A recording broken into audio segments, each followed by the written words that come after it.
নির্বাচনে কোনো পক্ষ নেবে না যুক্তরাষ্ট্র, যারা জয়ী হবে তাদের সাথে কাজ করবে দেশটি। সিএসির সাথে বৈঠক শেষে মার্কিন রাষ্ট্রদূত। উৎসবমুখর ভোটের আশা। বিভিন্ন জায়গায় 11 দলীয় জোটের লোকজনের উপর হামলা চালিয়ে নির্বাচনী শৃঙ্খলার বিঘ্ন ঘটানো হচ্ছে। নিজ নির্বাচনী এলাকা কাফরুলে গণসংযোগে জামাত আমিরের অভিযোগ।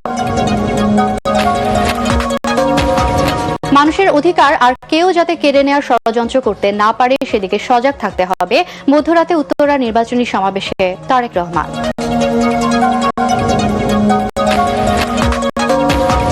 নির্বাচনী প্রচার প্রচারণায় উৎসবমুখর রাজধানী সহ সারা দেশ। জনসংযোগ ও সভা সমাবেশে সরগরম পাড়া মহল্লা। নানা প্রতিশ্রুতি নিয়ে ভোট চাইছেন প্রার্থী সমর্থকরা। বিশ্বের সাথে তাল মেলাতে না পারলে দেশ পিছিয়ে যাবে প্রধান উপদেষ্টা। শুধু মন্ত্রণালয় নয়, ডিজিটালাইজেশনের সুবিধা মানুষের দোরগোড়ায় পৌঁছে দেওয়ার তাগিদ। এবং গোপালগঞ্জে সাইদুর রহমান বাসু হত্যার ঘটনায় 5 জনের মৃত্যুদণ্ড, 4 জনের আমৃত্যু এবং 11 জনের যাবজ্জীবন কারাদণ্ড।